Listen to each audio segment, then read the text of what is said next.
नमस्कार। मैं हूं तपन कुमार और आप देख रहे हैं the fourth pillar voicing the अनवॉइस्ड। आज हम बात करेंगे न्यू एजुकेशन पॉलिसी 2020 के बारे में, जिसके बारे में काफ़ी चर्चा है और जो सरकार इसको लॉकडाउन पीरियड में लॉन्च करने की वजह से जो है काफ़ी क्रिटिसिज्म भी हो रहा है। बट आफ्टर ऑल एक नया एजुकेशन पॉलिसी काफ़ी टाइम बाद आया हुआ है, आफ्टर 35 ईयर्स, और इस चीज़ को जैसे एक ऐतिहासिक कदम बताया जा रहा है। तो हमें इसके बारे में इसका एनकोडिंग और डिकोडिंग नेशनल एजुकेशन पॉलिसी का करना बहुत ज़रूरी है, ताकि जो एजुकेशन फ्रेटर्निटी जो है इसके बारे में जान पाएँ कि भी ये एक्चुअली है क्या और ग्राउंड रियलिटीज क्या है और कैसे इस चीज़ को इम्प्लीमेंटेशन करना पॉसिबल है कि नहीं। तो अगर हम जब बैकग्राउंड में जाते हैं तो नेशनल एजुकेशन पॉलिसीज की रिगार्डिंग और प्री इंडिपेंडेंस पीरियड में जब जाते हैं हम लोग, तो स्वाधीनता से पहले जैसे कि अंग्रेजों का शासन था, जैसे आप सब जानते हैं, और उस टाइम जो एजुकेशन सिस्टम था अंग्रेजों का, जिसमें कि एक मैन जो था 1835 का मैकुलस मिनट की हम बात करते हैं, तो उनका जो मुद्दा था वही want to create a class of persons Indian in blood and colour but Britishers in taste and temperament. तो वो एक ऐसा तबका तैयार करना चाहते थे जो देखने में तो इंडियन हो, हिंदुस्तानी हो, बट उनका काम करने का तरीका और जो बाकी सारे प्रोसीजर्स हो उनको सपोर्ट करे, वो ब्रिटिशर्स को सपोर्ट करे। और इसी वजह से जब आफ्टर इंडिपेंडेंस 1947 के बाद जब हमें स्वाधीनता मिली, तो उसमें जो हमारी जो पॉलिटिकल क्लास था या जो एजुकेटेड क्लासेस था, वो सारे चाहते थे कि हमारे एजुकेशन सिस्टम को ऐसा बनाया जाए ताकि जो लोग यहाँ पे पैदा हों वो भारतीय हों, भारत की तरह सोचें और भारत के विकास के लिए काम करें। और इसी तरह से अगर हम लोग इवोल्यूशन ऑफ एजुकेशनल पॉलिसी की अगर हम बात करते हैं कि भी जो एजुकेशनल पॉलिसी जो शुरुआत किया गया था, तो पहला जो है आफ्टर इंडिपेंडेंस स्वाधीनता के बाद जो था वो यूनिवर्सिटी एजुकेशन कमीशन 1948-49 था। उसके साथ साथ जो है यूनिवर्सिटी एजुकेशन कमीशन जैसे कि मोस्टली यूनिवर्सिटीज के रिलेटेड था। उसके बाद सेकेंडरी एजुकेशन कमीशन आया था, जिसको कि मुदालियर कमीशन भी बोला जाता है 1952-53 में। देन उसके बाद जो इम्पोर्टेंट कमीशन आया था एजुकेशन कमीशन जो है कोठारी कमीशन जिसको कहा जाता है 1964-66 में, under the chairmanship of doctor DS Kothari, जो है एक एमिनेंट एजुकेशनिस्ट थे। उसके बाद जो है 1964-66 के बाद जो आया था नेशनल पॉलिसी ऑफ एजुकेशन आया था 1968 में। देन वहाँ उतना दिन तक जो 1968 तक जो था education was under the state list, and after that जो है 42nd amendment of the Indian constitution act आ गया था, जिसको कि 1976 में आया था, और वो एजुकेशन को इन कॉन्करेंट लिस्ट रखा गया था। मीन्स की भी जो स्टेट और सेंटर दोनों का रेस्पॉन्सिबिलिटी होगा। इसके बाद जो इम्पोर्टेंट कमीशन आया था जब कॉन्करेंट लिस्ट में एजुकेशन को रखा गया था इन 1976 में, उसके बाद आया था नेशनल पॉलिसी ऑफ एजुकेशन 1986। उस टाइम जो है प्राइम मिनिस्टर थे स्वर्गीय राजीव गांधी जी, और वो एक बहुत बड़ा पॉलिसी था। और जैसे कि अभी बोल रहे हैं कि भी एक लार्ज लेवल पे कंसल्टेशन हुआ है, तो 1986 का भी अगर कंसल्टेशन प्रोसीजर के ऊपर आप जाएंगे तो वहाँ पे भी वो लार्ज लेवल पे कंसल्टेशन किया गया था, जिसमें 10+2+3 और नेशनल लेवल पे जो पॉलिसी बनेगा क्या क्या किस तरह से बनेगा, 3 लैंग्वेजेस फार्मूला और बाकी सारी चीज़ें आ गया था। और नेशनल पॉलिसी ऑफ एजुकेशन 1986 को जो है मॉडिफाई किया गया था 1992 में, जो कि इसको प्रोग्राम ऑफ एक्शन कहा जाता है। तो ये जो था एक सीरियली जो प्रोसीजर्स था एजुकेशन सिस्टम्स के इम्प्रूवमेंट के लिए, क्वालिटी एनहांसमेंट के लिए। अब जब 2020 की हम लोग बात करते हैं कि पॉलिसी नेशनल एजुकेशन पॉलिसी की, तो इसकी जो शुरुआत हो गई थी 27 मई 2016 में हुई थी, जिस टाइम की TSR सुब्रमण्यम कमेटी को एक रिपोर्ट बनाने के लिए कहा गया था। और उसके बाद वो कमेटी जिस हिसाब से भी वो चल रही थी, और उसके बाद जो है 31 मई 2019 को डॉक्टर के कस्तूरीरंगन ने इनका जो है एक रिपोर्ट सबमिट किया था नेशनल पॉलिसी के रिगार्डिंग। तो एक ये जो है एक क्रोनोलॉजिकल ऑर्डर है जो कि पॉलिसीज एजुकेशन के डेवलपमेंट के लिए। इसके अलावा भी बहुत सारे कमीशन एंड कमिटीज जो हैं after independence, thousands of commission and committees बने गए हैं हर एक लेवल पे, primary, secondary, teacher education level पे। तो ये मेन जो चीज़ें मैं आपको बता रहा हूँ कि नेशनल पॉलिसी तक जो है इस तरह से डेवलपमेंट हुआ था। अब जो हम बात करेंगे नेशनल एजुकेशन पॉलिसी 2020 को, जो इनका जो कंसल्टेशन प्रोसेस था, कि आजकल काफ़ी चर्चा हो रहा है कि काफ़ी लंबा चौड़ा प्रोसेस था, काफ़ी फीडबैक लिया गया था, काफ़ी कंसल्ट किया गया था। तो ये जो है इसको पहले जो है ऑनलाइन मोड पे छोड़ा गया था www.mygov.in में 26/1/2015 से लेके 31/10/2015 तक।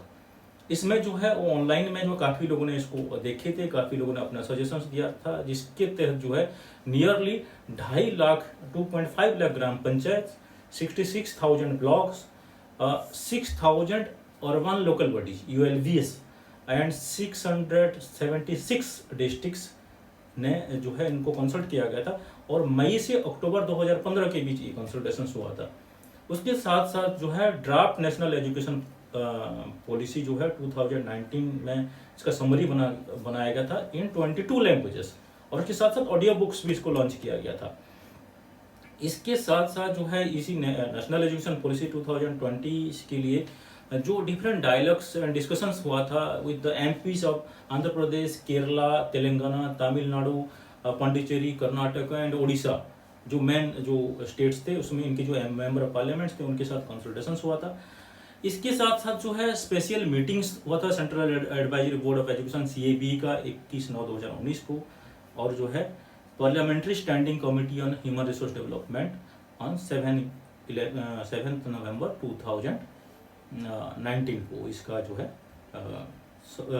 वो हुआ था कि भी मीटिंग्स हुए थे। तो इस तरह से जो है काफ़ी सारे कंसल्टेशंस, काफ़ी सारे डिस्कशंस, काफ़ी सारे फीडबैक्स आने के बाद जो है नेशनल एजुकेशन पॉलिसी 2020 जो है आप सबके सामने है।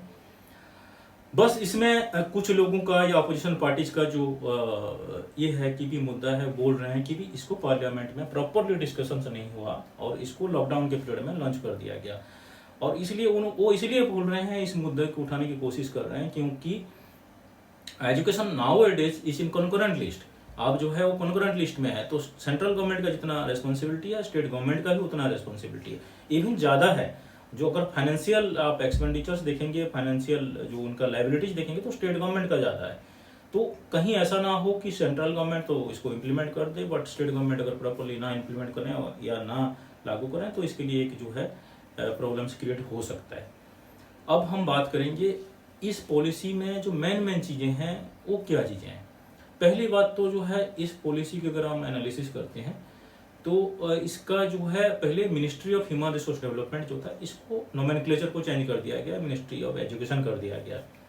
जो major reforms in higher education की अगर हम बात करते हैं तो 50% इनका बोल रहे हैं कि ग्रॉस एनरोलमेंट रेशियो बाय 2035 तक जो है 50% ग्रॉस एनरोलमेंट रेशियो यहाँ पे कर दिया जाएगा हायर एजुकेशन में, जो कि अभी नहीं है, काफ़ी कम है। आपको जानकर बड़ी दुख होगा कि आज भी जो है हमारा जो एनरोलमेंट रेशियो है हायर एजुकेशन में काफ़ी कम है in comparison to the developed countries. तो इसको ये इन्होंने किया है। देन सेकंड चीज़ जो कि ठीक है, कभी कभी मुझे लगता है कि multiple entry and multiple exit point इसमें बनाया गया है, जिसमें कि अंडर ग्रेजुएट प्रोग्राम जो है 3 और 4 इयर्स का रखा गया है, पोस्ट ग्रेजुएट प्रोग्राम 1 और 2 इयर्स। अगर आपका अंडर ग्रेजुएट प्रोग्राम 3 इयर्स का है तो पोस्ट ग्रेजुएट प्रोग्राम 2 इयर्स का हो जाएगा। अगर अंडर ग्रेजुएट प्रोग्राम आपका 4 इयर्स का है तो पोस्ट ग्रेजुएट प्रोग्राम आपका 1 ईयर का हो जाएगा। देन इंटीग्रेटेड 5 इयर्स बैचलर्स और मास्टर डिग्री भी रखा गया है। उसके साथ साथ एक इम्पोर्टेंट स्टेप इन्होंने लिया हुआ है कि जो है MPhil programme should be discontinued.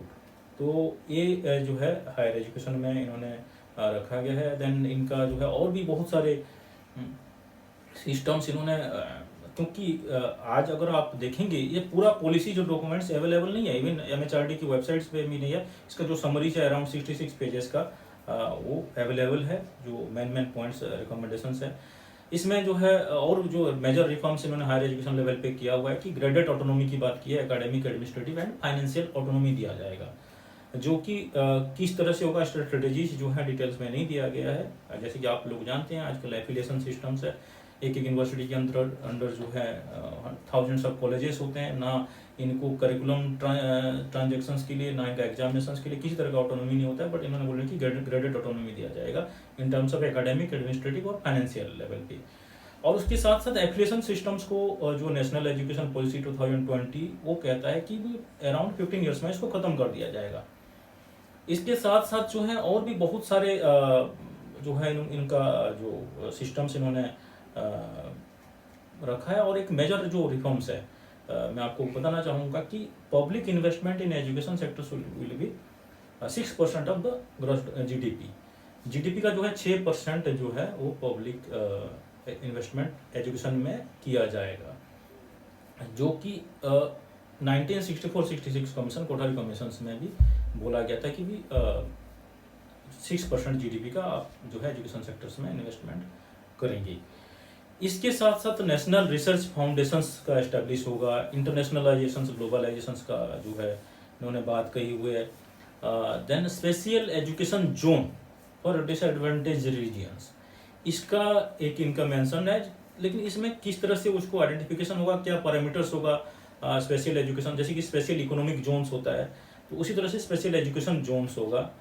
इसके साथ साथ जो और एक चीज़ आप देखेंगे तो इसे इन्होंने टेक्नोलॉजिकल इसको पॉलिसी बोला गया है कि भी जो ये नेशनल एजुकेशन पॉलिसी 2020 है ये टेक्नोलॉजिकल इसको एम्फेसिस ज़्यादा है। और इसीलिए इन्होंने बोला हुआ है कि जो है हर एक सेक्टर्स को जो है इसमें जैसे डिसएडवांटेज ग्रुप्स हैं, दिव्यांग हैं, इनसे जो हैंडीकैप्स हैं उनके लिए सॉफ्टवेयर्स बना जाएगा। ई कंटेंट्स इन जो है रीजनल लैंग्वेजेस की बात की गई है, वर्चुअल लैब्स की बात कही गई है, नेशनल एजुकेशनल टेक्नोलॉजी फोरम जो कि NETF की बात कही गई है, then digitally equipping schools, teachers and students की भी ये बात करते हैं। लेकिन अगर आप देखेंगे तो बड़ा ये दुख की बात लगता है कि भी मैं जब इसको थोड़ा सा इसके बारे में जा रहा था जब डिटेल्स में कि कितना हद तक हम टेक्नोलॉजिकली इक्विप्ड हैं, तो देखेंगे तो जो है मुझे जो यूडाइस का जो डाटा है, unified district information on school education जिसको हम बोलते हैं, department of school education government of India की, तो only 9.85% schools government schools have functional computer and 4.09% have an internet connections. तो आज की जो स्थिति है बहुत बुरा हाल है। बेसिक जो इंफ्रास्ट्रक्चर्स है गवर्नमेंट स्कूल्स में वो भी अवेलेबल नहीं है, not only in government school education but in higher education also. जो ये internet, e learning, virtual labs, this things seems like कि माइथोलो जो है मीथ से लगता है, ये काल्पनिक चीज़ें लगती है जब हम ग्राउंड रियलिटीज को देखते हैं तो ग्रास रूट लेवल पे। स्कूल लेवल पे इनका एजुकेशन जो रिफॉर्म्स है, universalization of early childhood care education ECCE के ऊपर इनका फोकस है। National mission on foundational literacy and numeracy की बात करते हैं ये। और जो 10+2+3 सिस्टम ऑफ एजुकेशन था इसको इन्होंने चेंज करके 5+3+4 सिस्टम जो है इन्होंने इसको चेंज कर दिया है, जिसमें कि जिसके तहत कि आपको जो है अलग अलग लेवल पे जैसे कि भी 3 साल से 8 साल तक जो है वो एक एज होगा, जो ग्रुप होगा 5 इयर्स का, देन 8 to 11, 11 to 14 years and 14 years to 18 years, इसको जो है ये बाइफरकेट करके इस तरह से इन्होंने कर दिया है। तो जो नया पॉलिसी के हिसाब से जो है 12 ईयर्स ऑफ स्कूलिंग जो है इसमें इंक्लूडेड जो है होगा, जो कि including 3 years of anganwadi and pre schooling. इसके साथ साथ जो है बाकी जो मेन चीज़ें इनकी अगर देखेंगे आप तो जैसे कि भी मेमोराइजेशन को ख़त्म किया जाएगा, क्रेमिंग को ख़त्म किया जाएगा, अंडरस्टैंडिंग लेवल डेवलप किया जाएगा, बच्चों में क्रिएटिविटी होगा, वोकेशनलाइजेशन होगा। तो ये सारे जो थीमेटिक चीज़ें हैं ये अगर देखेंगे तो प्रीवियस सारे पॉलिसीज में ऑलमोस्ट जो है यही सेम चीज़ें हैं, कोई इतना कोई खास मुझे इसमें नहीं लगता। तो एक तो बोले कि 360 degree holistic progress card of the child, तो वो एक है नेशनल असेसमेंट सेंटर जिसमें कि परख की इन्होंने बात किए हुए हैं। Then NTA to common entrance examinations की बात भी इन्होंने कहा हुआ है, then book promotion policy and digital libraries, और ये ऑल सॉर्ट ऑफ थिंग्स जो की बात कही गई है। और वो जो इनका universalisation of element early childhood education to secondary education, ECCE से सेकेंडरी एजुकेशन का जो टारगेट है बाय 2030 तक है। और attending foundational learning and numerous skills, इसको हम अगर बात करते हैं तो it should be through national mission by 2025, 100% gross enrolment ratio in preschool to secondary level by 2030। इसके साथ साथ इनका और एक इम्पोर्टेंट जो इन्होंने इनका पॉलिसी में आपको देखने को मिलेगा कि भी bring back 2 crore out of school children, 2 crore जो है जो ड्रॉप आउट चिल्ड्रन हैं उनको स्कूलों में लाना है। तो क्या हमारे पास वो इंफ्रास्ट्रक्चर है, वो सारा एवरीथिंग रिसोर्सेस है, वो देखने वाली बात है। Teachers to be prepared for assessment reform squad 2023, और ये सारे चीज़ें common standard of learning in private and public schools, ये बात भी कही गई है। बात आती है, ये तो आपका जो है स्कूल एजुकेशन हो गया, हायर एजुकेशन। अब मैं टीचर एजुकेशन की हम लोग बात करते हैं। टीचर एजुकेशन की अगर हम लोग बात करेंगे तो जो है आज ये लोग बोल रहे हैं कि कभी जो है 4 इयर्स इंटीग्रेटेड होगा, कभी 1 ईयर होगा, कभी 2 ईयर होगा।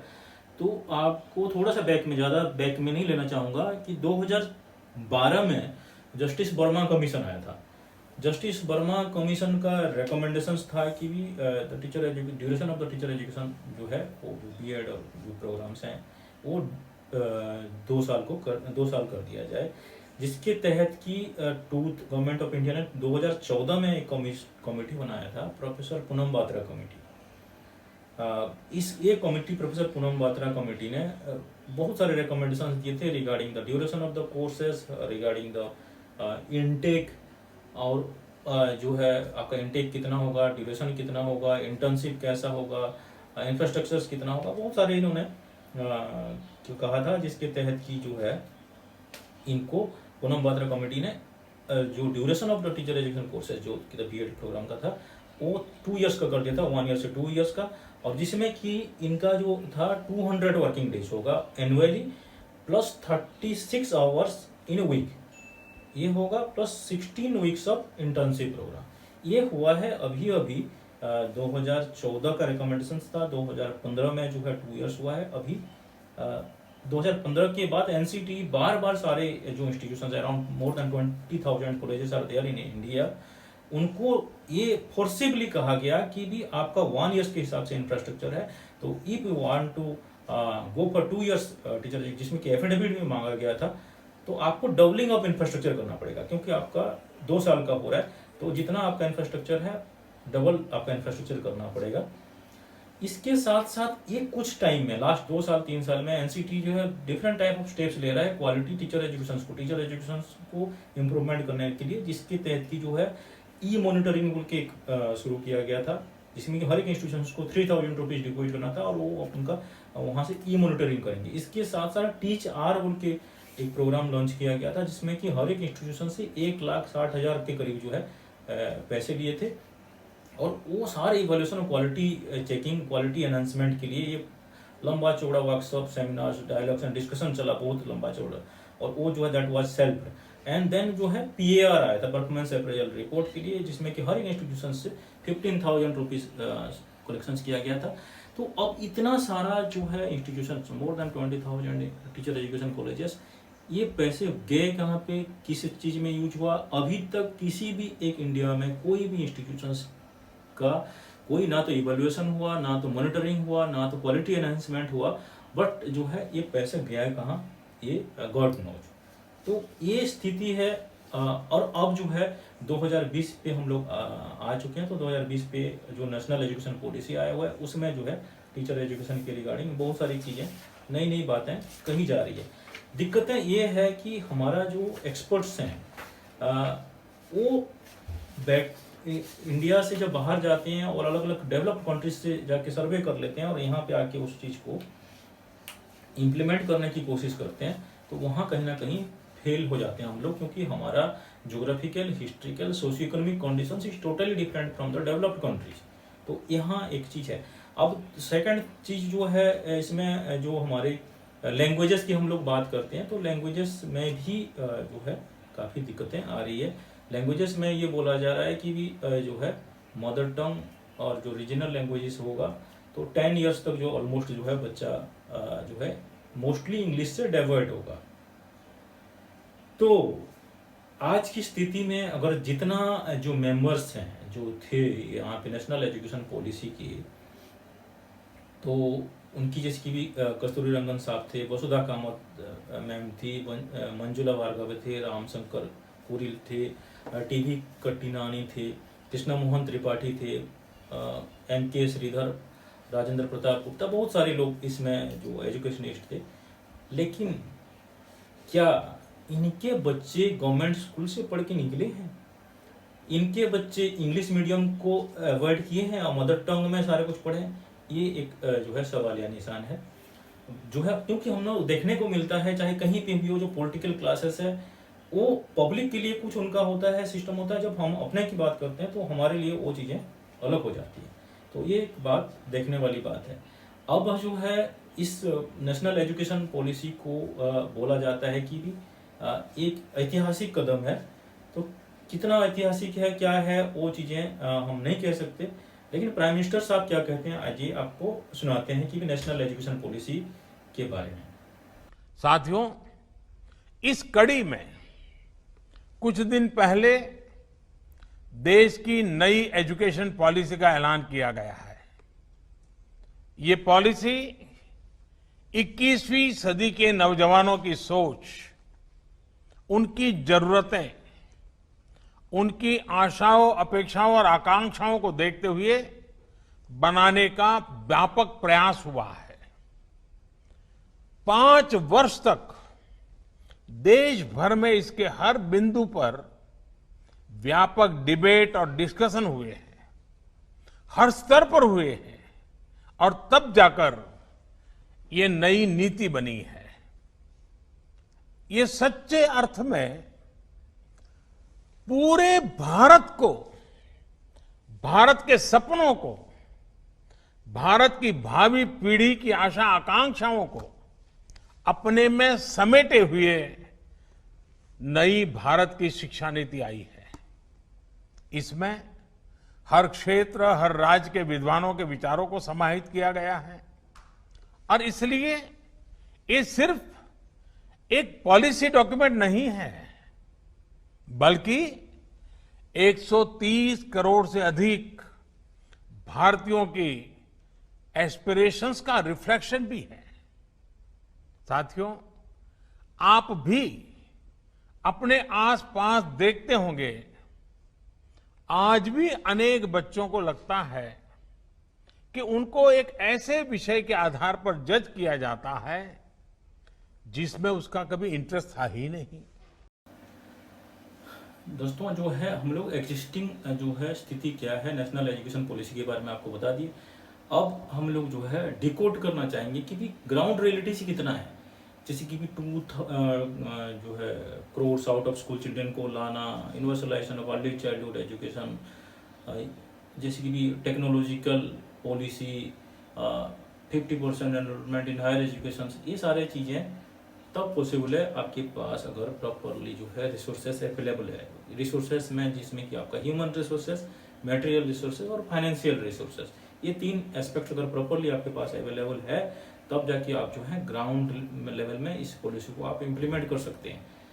लेकिन अगर जैसे कि हम लोग एनालिसिस करते हैं ग्राउंड लेवल पे रिसोर्सेज की, तो मुझे एक बड़ा एक कोट से याद आता है, if wishes were horses beggars should ride. अगर जो है इच्छाएं अगर घोड़े होते तो सारे भिखारी जो है घोड़सवार होते। तो ऐसे डिफरेंट टाइप ऑफ पॉलिसीज की हम लोग बोलने को तो कुछ भी बोल दो, बट जो है अब जब हम ग्रास रूट लेवल पे जाते हैं तो आज के टाइम में there are 50,000 higher educational institutions and over 1.4 million schools are operational in India. जो है 50,000 एजुकेशनल इंस्टीट्यूशन और जो है 1.4 मिलियन स्कूल्स जो है ऑपरेशनल हैं इंडिया में, और जिसके तहत कि 907 universities currently existing in India, और जिसके तहत जिसमें कि 399 स्टेट यूनिवर्सिटीज हैं, 126 डीम्ड टू बी यूनिवर्सिटीज हैं, 48 सेंट्रल यूनिवर्सिटी हैं, 334 प्राइवेट यूनिवर्सिटीज हैं। Nearly 300 million students are pursuing education in India. 300 million जो हैं स्टूडेंट्स एजुकेशन परस्यू कर रहे हैं। At least 30% of the students in the age group of 6 to 14 years जो कि प्राइवेट स्कूल्स में है, जो है 30% स्टूडेंट्स, जिसमें 300 मिलियन स्टूडेंट्स में से जो है 30% ऐसे स्टूडेंट्स हैं जिनका एज ग्रुप 6 to 14 ईयर्स है, जो कि प्राइवेट स्कूल्स में पढ़ते हैं। और $101 billion is the value of education market in India in the year financial year 2019। जो है 101 बिलियन जो है एक एजुकेशन मार्केट इसका इंडिया का हमारे इंडिया के अंदर है। अब जो है जैसे कि NEP 68, लेकिन अगर जो हम पब्लिक एक्सपेंडिचर की बात करते हैं तो जो पब्लिक एक्सपेंडिचर था 2.7% इन 2017-18, और जिसको अगर आप कंपैरिजन करते हैं कि जो छोटे छोटे कंट्रीज भी थे जैसे कि Bhutan, Zimbabwe, Sweden, Costa Rica and Finland, जो कि they spend around 7% of their GDP on education. जो भूटान हो गया, जिम्बाब्वे हो गया, स्वीडन हो गया, कोस्टा रिका हो गया एंड फिनलैंड, वो 7% अपना GDP का खर्च करते हैं, जबकि जो UK है, नेदरलैंड है, पैलेस्टाइन है, मलेशिया है, केनिया है, Mongolia, Korea, USA spend around 5% जो है यूनेस्को का 2017 की रिपोर्ट के हिसाब से ये कहा जाता है। तो जितना जैसे कि जो हमारे स्टूडेंट्स का जो ग्रुप है, जैसे कि 3 मिलियन स्टूडेंट्स हैं, तो उस हिसाब से हमारा एजुकेशनल एक्सपेंडिचर अभी नहीं कर रहे हैं गवर्नमेंट ऑफ इंडिया। तो इसीलिए इसको बढ़ाने की ज़रूरत है, और चाहे 6% भी हो, अगर 1964-66 कमिटी ने जो 6% कहा था, अभी तक भी वो 6% अभी तक नहीं हुआ। तो अगर हम लोग किस तरह से एक्सपेंडिचर हो रहा है एजुकेशन में, इसकी तरफ अगर हम ध्यान देते हैं, तो जो एक्सपेंडिचर था एजुकेशन में, it increase from 3.4 lakh crore in 2015 से 14-15 से लेकर 5.6 लाख करोड़ इन 2018-19, एक 60% राइज था लास्ट जो 5 इयर्स में।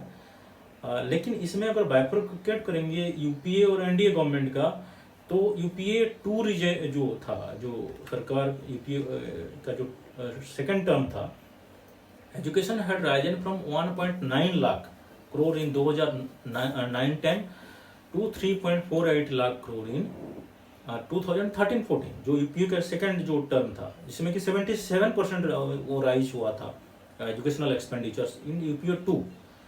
और in terms of percentage of GDP, the expenditure incurred by the both central and state government की अगर हम बात करते हैं, वाज रफली 3.19% ऑफ द जीडीपी। अगर पूरा अगर एग्जैक्टली देखते हैं, क्योंकि ये जो आप देख रहे हैं जो डाटा भी है, तो ये mostly economic survey of India का जो है, गवर्नमेंट ऑफ इंडिया का डाटा है सारे। आपको ये नहीं कि भी मैं आपको ऐसे ही बोले जा रहा हूँ। तो ये जो है इस तरह से जो है यूपीए 2 में एक्सपेंडिचर जो है 77% था, बढ़ाया गया था 1.9 लाख करोड़ इन 2009-10 से 3.48 लाख करोड़ इन 2013-14। तो इसके साथ साथ अगर हम अगर देखेंगे स्टेट टू स्टेट भी, तो 2009-10 and 2013-14 UPA government had allocated 0.7% of the GDP to education on average in its budget. जो एक्चुअली जो सेंट्रल गवर्नमेंट का एलोकेशन होता है, वो स्टेट गवर्नमेंट के कंपैरिजन में कम होता है। तो सेंट्रल गवर्नमेंट का जो एलोकेशन था जो यूपीए 2 में, जो कि 2009-10 से लेकर 2013-14 के बीच में, वो 0.7% ऑफ द जीडीपी था, जबकि हम लोग 6% की बात कर रहे हैं। और जबकि जो है आप सरप्राइजिंग होंगे कि under the NDA government from 2014-15 से 2018-19 जो ये टेन्योर था पहला, अभी जो एनडीए गवर्नमेंट का जो है वो that was very much low, 0.5% of the GDP was expenditure spent on education. तो अगर आप डिटेल्स में अगर देखेंगे तो इसमें आपको पता चलेगा, ग्राफ में पता चलेगा कि 2009-10 में 3.1%, 2010-11 में 3.2%, 2012-13 में 3.17%, देन 2013-14 में 3.36%, 2014-15 में 3.1%, इस तरह से जो है वो बढ़ता गया है।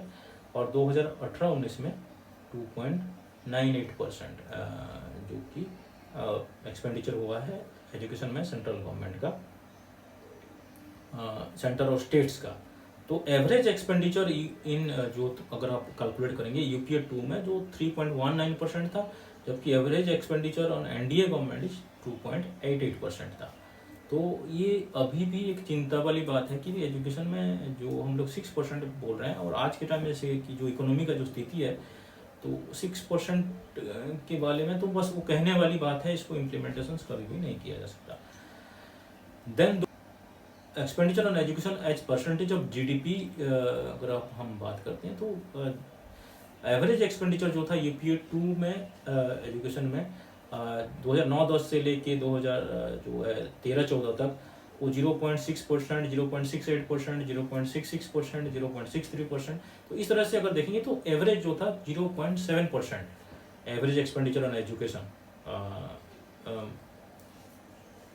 जिसका कि जो हमारा जो रिपोर्ट है centre for monitoring Indian economy के हिसाब से अगर देखें तो ये जो है average expenditure on UPA government 2 में जो था 0.7% था, जबकि एवरेज एक्सपेंडिचर जो था एनडीए गवर्नमेंट में तो वो जो था 0.5% था। अगर आप देखेंगे तो इनका 2014-15 से लेके 2018-19 तक 0.55%, 0.49%, 0.47% एंड 0.44%। तो इस तरह से आप देखेंगे तो इसका जो है ऑलमोस्ट 0.5% लेवल पे बैठता है। इसमें इसलिए क्योंकि ये मैं आपको बता रहा हूँ कि इसमें डाउन इसलिए जा रहा है क्योंकि जो एक्सपेंडिचर एलोकेशंस होता है वो भी जो है प्रॉपरली स्पेंड नहीं हो पा रहा है।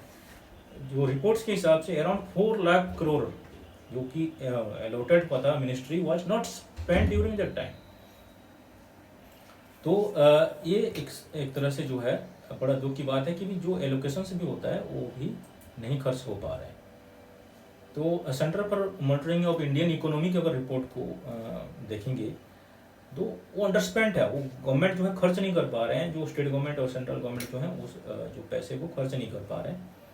और जो है the report indicated the allocation for education has expanded in monetary terms for the governments were constantly unable to utilize the funds ranging from 1.63% to 16.79% during 2009-10 से लेके 2018-19 तक, और 1.63% से लेके 16.79% तक जो है वो जो है खर्च नहीं कर पाए हैं। तो 2014 में जो है ये 2009 से 2014 तक मनमोहन सरकार था, तो इसमें जो कांग्रेस गवर्नमेंट में या यूपीए गवर्नमेंट में इन लोगों ने भी इसमें रेस्पॉन्सिबल है। तो इसके साथ साथ एक चीज अगर आप देखेंगे सारा, जैसे कि ये रिपोर्ट्स वगैरह आप जैसे कि भी बता रहे हैं, या मैं जब स्टडी किया इसको तो लगा कि भी कहीं अंडरस्पेंड है, स्पेंड नहीं हो पा रहा है, तो कहीं एलोकेशंस नहीं है। तो जीडीपी 6% ऑफ जीडीपी जो है वो काल्पनिक ही कहा जा सकता है, यहाँ पे ग्रासरूट लेवल पे उसका इम्प्लीमेंटेशन नहीं होगा। जैसे कि मैंने आपको बताया था कि इंग्लिश जो है इस पॉलिसी का सबसे बड़ा जो है एक ड्रॉबैक जिसको हम कह सकते हैं, 10 साल तक जो है टिल द एज ऑफ 10 जो है students will be deprived of not having English as the preferred medium of instructions. 10 साल तक जो है वो नहीं होगा, क्योंकि मदर टंग होगा, या जो मदर टंग का भी कन्फ्यूजन सा चीज़ें हैं, मदर टंग किस तरह से करेंगे हम लोग, या रीजनल लैंग्वेज कैसा करेंगे, जो है ये एक स्थिति मतलब एक कन्फ्यूजन सा बना हुआ है। तो ये जो है इंग्लिश को जो है किस तरह से ये अगर, क्योंकि आज अगर आप देखेंगे तो इंग्लिश जो है ये लैंग्वेज ऑफ इंटरनेशनल इम्पोर्टेंस, और जो सारे जो बड़े बड़े कंपनीज हैं वो generally they preferring Vietnam and Philippines in comparison to India is the final ideal destinations. Even China जो है एजुकेशन पॉलिसी जो है इनको जो है इंग्लिश को भी चाइना भी अडॉप्ट कर रहा है। तो हम लोग जो है इंग्लिश से दूर भाग नहीं सकते। इंग्लिश आज के टाइम में जब हम ग्लोबलाइजेशन की बात करते हैं तो हम लोग इंग्लिश से बाहर भागना पॉसिबल है नहीं। इसमें जो है इन्होंने बोला हुआ है कि भी setting up Ivy universities, Ivy League जो है होगा, जो कि टॉप लेवल का यूनिवर्सिटीज को होगा, जो है कि अराउंड 2000 एकर्स के ऊपर अट्रैक्टिव लोकेशंस पे उसमें होगा। लेकिन वो किस तरह से बनेगा अभी तक उसका पता नहीं है। जैसे कि आप लोगों को पता होगा कि पहले जो है कुछ टाइम पहले रिलायंस यूनिवर्सिटी को excellence university of excellence declare करके जो है मोर देन 1000 करोड़ से एलोकेट हुआ था, जबकि वो ग्राउंड में एग्जिस्ट ही नहीं करता था। तो ये एक बड़ी सोचने वाली बात है कि ये आईवी लीग यूनिवर्सिटीज़ कहाँ पे होगा, किस जोन में बनेगा, वहाँ पे जो सोशल इकोनॉमिक कंडीशंस को कैसे आइडेंटिफाई होगा, क्या पैरामीटर्स होगा, अभी तक कोई मेंशन नहीं है। टीचर एजुकेशन की हम लोग जब बात करते हैं तो जो है ये as per new policy by 2030 minimum degree required for teaching will be 4 years integrated BEd. इसके साथ साथ जो है TET will be changed as per the school systems, जो है टेट को भी चेंज किया जाएगा, जिसमें कि 5+3+3+4 है, इसी हिसाब से वो चेंज होगा। देन जो है और एक चीज़ जो मुझे थोड़ी सी लगा कि भी ये चीज़ें it will generally boost the corruptions in its countries like India, जिसमें कि आपका जो है इंटरव्यू सिस्टम्स को इन्होंने अपॉइंटमेंट की ड्यूरेशन में interview become an integral part जो होगा, ये यहाँ पे जो है करप्शंस की गुंजाइश ज़्यादा दिख रही है। सारे जो बीएड कॉलेजेस वाले ये बड़े बीएड के जो टीचर्स हैं, स्टूडेंट्स हैं, मैनेजमेंट, सारे बड़े कन्फ्यूजन है कि कैसे होगा नेशनल एजुकेशन पॉलिसी के बाद। कहीं ऐसा तो नहीं कि बीएड प्रोग्राम्स जो है वो 4 years का हो जाएगा, कोई बोल रहा है कि बंद हो जाएगा। लेकिन जो रिकमेंडेशन है नेशनल एजुकेशन पॉलिसी में, अगर आप इसको देखेंगे 1 and 2 years बीएड प्रोग्राम्स दोनों जो है अवेलेबल होगा। 2 years बीएड जो होगा हैविंग बैचलर्स डिग्री, और 1 year BEd programme will be offered only to those जो कि 4 साल का बीए डिग्री जिन्होंने कंप्लीट किया होगा और जिनके पास मास्टर डिग्री होगा। मीन्स कि जैसे कि अभी जो है 4 years बीए डिग्री जो शुरू हो रहा है, जैसे कि मैंने शायद आपको नहीं बताया कि बीए में भी इन्होंने जैसे मल्टीपल एंट्री और मल्टीपल एग्जिट इन्होंने बनाया हुआ है कि आप 1 year करके भी जा सकते हैं, डिप्लोमा सर्टिफिकेट्स लेके 2 years करके जा सकते हैं, 3 years करके जा सकते हैं, 4 years करके जा सकते हैं। तो वो जो है वो उसके अकॉर्डिंगली, जैसे कि भी अगर आप 3 years किए हुए हैं तो आपको 2 years बीएड करना पड़ेगा, आप 4 years किए हैं तो आपको 1 year बीएड करना पड़ेगा, आपके पास पोस्ट ग्रेजुएशन है तो आपको 1 year बीएड करना पड़ेगा। तो इस तरह से चीज़ें जो है इन्होंने कही है। इसके साथ साथ जो इन्होंने और एक बोला है कि स्टैंड एलोन टीचर ट्रेनिंग जो इंस्टीट्यूशंस होगा that will be shut down, जो कि एक अकेला जो टीचर एजुकेशन होगा कॉलेज अगर कहीं पे एग्जिस्ट करता है तो वो उनको बंद कर दिया जाएगा। तो ये था मेन के जो नेशनल पॉलिसी ऑफ एजुकेशन के जो पॉइंट्स थे। इसके साथ साथ ना थोड़ी सी अगर आप इस चीज़ को देखेंगे तो जैसे कि 10 years मुझे जो लगा कि भी जो 10 years तक के जो है आप डिप्राइव्ड होंगे इंग्लिश से, या मीडियमों पे इंस्ट्रक्शंस में होगा या रीजनल लैंग्वेजेस में होगा, ये सारा चीज़ें जब हम लोग 21st century में जा रहे हैं, ग्लोबलाइजेशन की बात कर रहे हैं, इंटरनेशनलाइजेशन इसमें मेंशन्ड है नेशनल पॉलिसी ऑफ एजुकेशन में, तो यहाँ पे सिर्फ जो है एक स्टेट्स की बात अगर मैं करूँ पंजाब की, तो nearly 6 lakh students from Chandigarh and Punjab are expected to appear for IELTS tests। इस साल जो है टेस्ट में अपियर हो रहे हैं।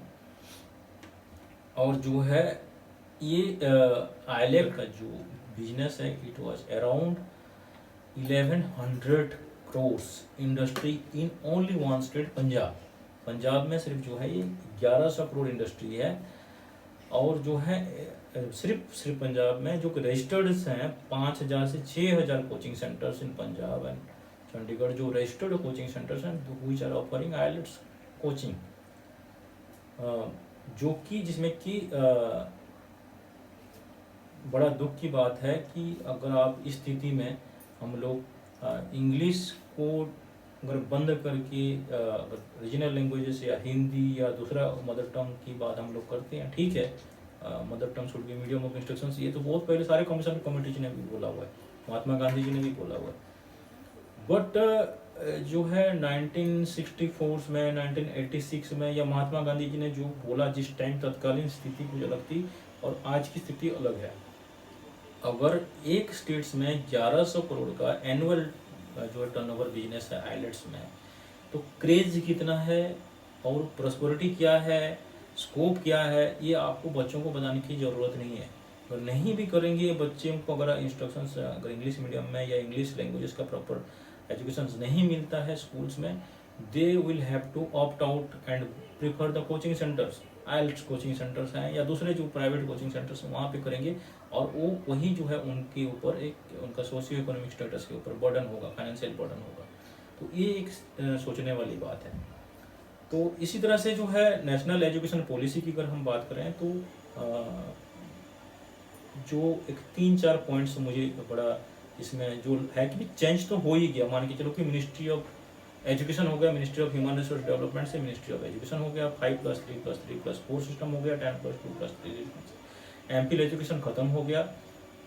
और जो है ये जो आपका जो मीडियम ऑफ इंस्ट्रक्शंस वगैरह ये सारी चीज़ें चेंज हो गया। अब बशर्ते आपका ये इम्प्लीमेंटेशन कितना होता है, 2 करोड़ जो आउट ऑफ स्कूल चिल्ड्रन हैं वो कैसे आप लाएंगे, इनको 50% ग्रॉस एनरोलमेंट रेशियो कैसे बढ़ाएंगे हायर एजुकेशन वगैरह में, और जहाँ पे आपका जो है एक्सपेंडिचर ऑन एजुकेशन जो है डे बाय डे डिक्रीजिंग, जब आपका जो है जो 6% की बात तो छोड़ दो, आप 0.7%, 0.5% तक जा रहा है जो सेंट्रल गवर्नमेंट का एलोकेशन है बजट का, तो वो वहाँ उस स्थिति में आप 50% एनरोलमेंट रेशियो, जिसको कितना ऐसा तो नहीं है, उनके लिए इंफ्रास्ट्रक्चर चाहिए, उनके लिए बिल्डिंग्स चाहिए, उनके लिए मैन पावर चाहिए, उनके लिए फाइनेंशियल रिसोर्सेज चाहिए, तो क्या आपके पास ग्राउंड रियलिटी में है, ये देखने वाली बात है। तो ये जो है आपका नेशनल एजुकेशन पॉलिसीज का एनकोडिंग एंड डिकोडिंग था। आप लोगों को कैसा लगा ये जरूर तो मुझे सजेशंस में दीजिएगा, फीडबैक दीजिएगा, कहीं पे कोई कमी पेशी रह गई हो, किसी एस्पेक्ट्स को छोड़ा गया हो। बट जो है जैसे कि भी कहा जाता है कि सिर्फ जो है प्लानिंग और पॉलिसी मेकिंग से जो है कुछ हासिल नहीं होता, you have to implement it in letter and spirit.